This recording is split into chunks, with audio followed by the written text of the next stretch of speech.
Thank you very much, International Economic Association, for accepting our paper, which is titled as Modeling Factors Determining Adaptation Strategies to Climate Change and its Impact on Crop Productivity.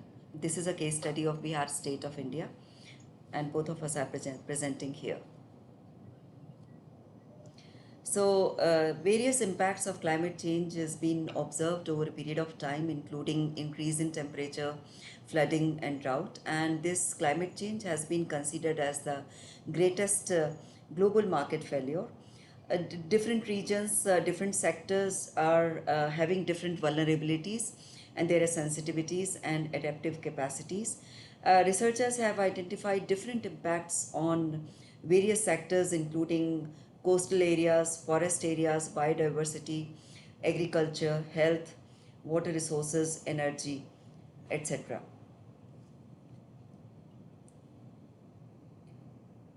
Uh, Mitigation and adaptation, these are two measures which are being considered as the important measures to combat with the problem of climate change. And adaptation has been considered as a process of adjustment to actual or expected climate and its effect. The major purpose of adaptation are to reduce the sensitivity of a particular sector or individual, at the same time altering the exposure and increasing the resilience of the sector. Various socio-economic factors and institutional factors are being identified which actually influence the choice of adaptation in different sectors, and definitely different regions and local levels. These are having socio-economic factors, including demographic factors as well. And accordingly, policymakers have to identify and design different and appropriate policies based on different socio-economic factors. Studies have empirically estimated the effectiveness of adaptation actions on farm and local levels, particularly in agricultural sector. Uh, we have considered Bihar state of India for our study, which is a destination of second green revolution, which aims to increase the farmers' income alongside food and nutritional security, and gaining employment and sustainable use of natural resources. Agriculture is the major sector in Bihar state of India, which contributes 91% of the total population, which is employed in agricultural sector, and though contributes not very significantly, it is only 18.9% to GSDP.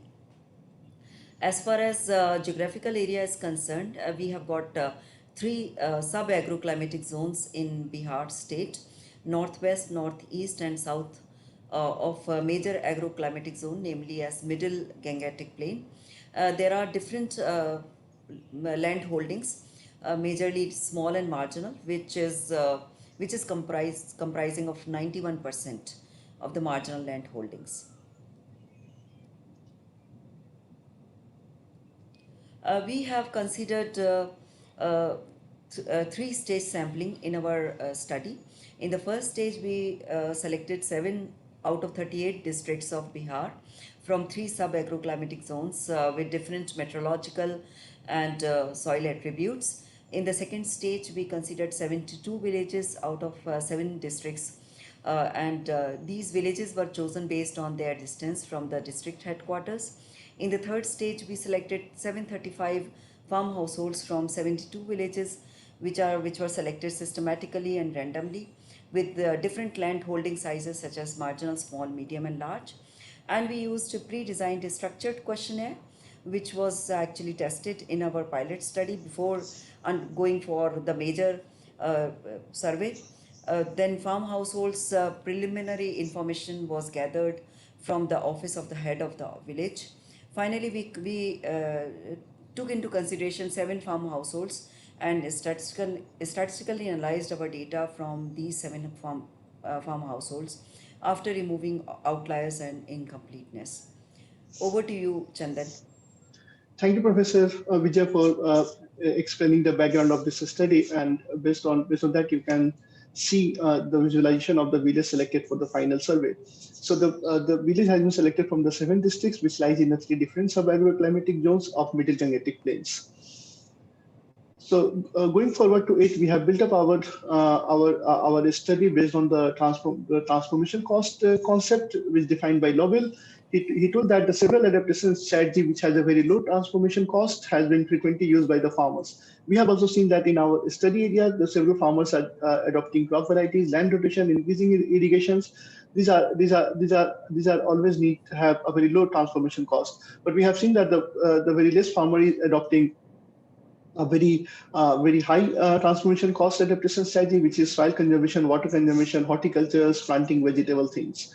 So based on that, we have divided our group into high adaptation score group and which we termed it treatment groups, and low adaptation score group, which we termed it as a control group. We have used propensity score matching. And at the first stage, we have denoted them Y1, which is equal to high adaptation score, Y0 is equal to low adaptation score, and the causal effect directly can be seen from Y1 minus Y0.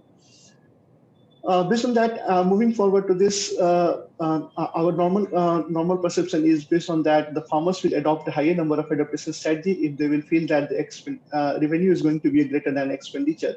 And for that, we have defined if DI is equal to 1, which is high adaptation score, the crop productivity is going to be Y1I. For the DI is equal to 0, which is low adaptation score, the productivity is going to be Y0I. So the direct causal effect is just a difference between these two for an individual households. Further to that, we have created a counterfactual cases where we have given a treatment to the control group and also given a treatment to the treated group. So we define these differences as a selection bias. The selection bias is actually an impact of the socioeconomic characteristics of the farm household. We have used a sensitivity analysis further to expand our study. We have used Rosenbaum bound test, which is calculating the Wilkinson sign bank, and we assume that if the p-value is less than the usual 0.05 thresholds, we reject the null hypothesis of the no treatment effect. At the first stage, we have calculated a direct difference of crop productivity between low adaptation group and high adaptation group. You can see that the significant difference between these two groups before we have proceed for the matching estimation techniques. So we have estimated our covariates before conducting propensity score techniques. You can see that there are several important socioeconomic factors which is pushing farm household towards the high adaptation groups. These are actually age, gender, education, household size, secondary occupation, land size, and the farm mechanizations. The similar results you can see for the second cropping season. In that case, also the several socioeconomic parameters are playing role in terms of high adaptation score. In the final stage, we try to see the crop productivity impact in the counterfactual cases. Before proceeding that, we have conducted we have used nearest neighborhood method techniques to match the farm household, and you can see the similar number of household in the treatment group and in the control group for the all crops. So the difference between ATE and ATT is actually defined as the selection bias, which is the heterogeneity effect. You can see for the wheat it's 0.07 ton per hectare. For grass pea it's 0.06 ton per hectare. For the lentil it's 0.06 ton per hectare, and for the summer gram it's summer moon it's 0.04 per hectare. So you can see there is a significant selection bias difference between these two groups, which confirm that despite of adapting the adaptation strategy, the control group is not able to meet the production level of the treatment group, which means the socioeconomic parameters are playing a role into that. The same has been confirmed for the second season, which is Kharif season. You can see the significant selection bias difference for the rice, pigeon pea, bag gram, and horse gram. And the Wilkinson sign bank is confirming our null hypothesis, the treatment effect of the adaptation. So the conclusion is we can see the higher number of adaptation strategy tends to increase the crop productivity and so the effectiveness of adaptation at farm level and improve the food security. before conducting the propensity score matching techniques, we can see the direct effect of adaptation: 0.31 ton per hectare for the rice and 0.33 ton per hectare up for the wheat. These are the two important crops in the study area. And even in the counterfactual cases, we have seen that the socioeconomic characteristics are affecting the adaptation, which is mostly like education, gender, farm size holdings, and the mechanization. So based on that, these few policy recommendations we can see here: the capacity building and training on knowledge intensive adaptation strategy, policies to nurture strength social networks, to community participation to enhance group-based adaptation approaches. These are the policy framework which is already has been discussed in adaptation policy report of 2020.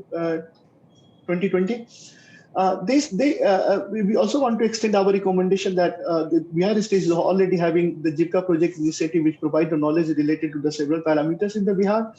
But we can use this initiative for transferring the knowledge related to the agriculture, mostly for the adaptation strategy. So we also need to improve the adaptation strategy. For that, we can start some of the incentive-based program, maybe providing us subsidies for the conservation measures. Government is already providing fertilizer subsidies. We may shift some of the subsidies for the conservation measures. Also, the cross-compliance policy to encourage production sustainability setting environments and other standards that farmers must adhere to receive subsidies, applying to all direct payments. So based on that, we can also start some kind of saturative management practices or good agriculture environment and conditions, and we can link it with the Pradhan Mantri Kisan Samman Yojana to appreciate the farmers to adopt this kind of adaptation strategy. Here is a list of references we have used for our study. Thank you. The floor is open for question. Thank you very much.